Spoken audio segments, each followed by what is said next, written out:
Hello and welcome to Thursday, your second day, focused on the text that you started having a look at yesterday. Okay, you did really well looking at that. My house has chicken legs and some those questions that you were faced with. We're going to carry that on today with some comprehension style questions, and as with before, look at grammar focused questions that you can apply to this text. And this is the text. It's taken from the first chapter of that book, and it goes as so. My house has chicken legs. 2 or 3 times a year, without warning, it stands up in the middle of the night and walks away from where we've been living. It might walk 100 miles or it might walk 1,000, but where it lands is always the same. A lonely, bleak place at the edge of civilization. It nestles in dark, forbidden woods, rattles on windswept, icy tundra, and hides in crumbly ruins at the far edge of cities. At this moment, it's perched on a rocky ledge high in some barren mountains. We've been here 2 weeks and I still haven't seen anyone living. Dead people, I've seen plenty of those, of course.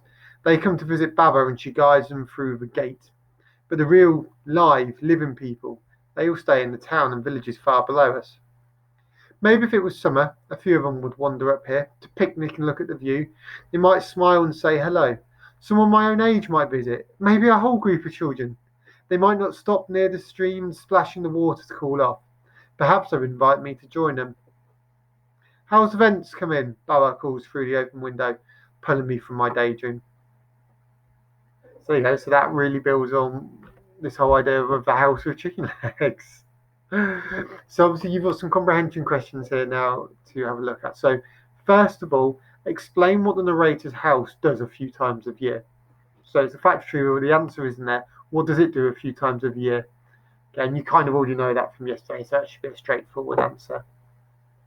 Question 2, what is the same about where the house ends up? Again, this is a fact retrieval. So looking here, what does it tell us about where the house ends up? Remember, it talks about it might be 100 miles, 1,000 miles, but it always ends up in the same type of place. And what type of place is that? Now, question 3 is a bit of an inference, and definitely is going to need your explanation, considering it's 2 marks. So a bit of P here is going to come in really handy. Infer how the character might feel when their house moves again. So we're focusing on the narrator of this, who we know to be Marinka when we looked yesterday. How is she feeling every time the house moves? Don't just tell me she's happy, she's excited, she's sad. Okay, because we know this is where we need to expand in that P format. You need to explain, okay, tell me why and use that evidence. So we look forward to seeing how that answer comes along. You could even give a few different emotions if you feel they're relevant. The fourth question is to find evidence that the narrator is desperate to have company. So what in here shows that Marinka is desperate to have someone to hang out with, to have company, to play with. Okay, so it might be a phrase, a sentence that you find, but you need to explain why whatever you're using shows that she's desperate. Don't just give us a sentence out of here because that's not answering the question. To answer it, you need to explain. Then we go on to your grammar focus. So number 5 is to find and copy a modal verb in the text. Now remember, there might be more than one answer in here, but a modal verb, if we remember from we've looked at this class, indicates a degree of possibility. So they could go to the shop, they will go to the shop, they won't go to the shop. Will, could, won't, might, they're all different examples of modal verbs because they show that something might happen, something will happen, something won't happen. So you need to find in here at least one example of a modal verb. Okay, and I think it'd be great if you could find more than one.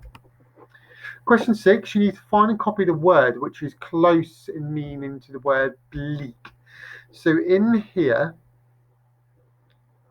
what word means closest in meaning to bleak? So we're looking for a synonym.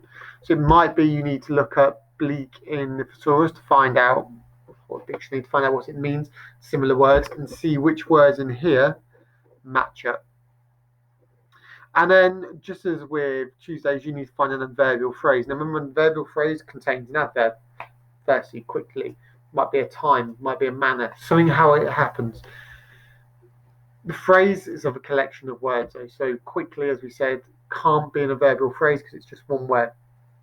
And again, there might be more than one possibilities in here as answers. So if there are, put them down, but you need to find at least one adverbial phrase in the text. Again, I am sure we'll look at some of this at 11:40 to help you out and see how you're getting on. In the meantime, if you have any questions, make sure you ask. If not, good luck, and we look forward to seeing these answers you come up with.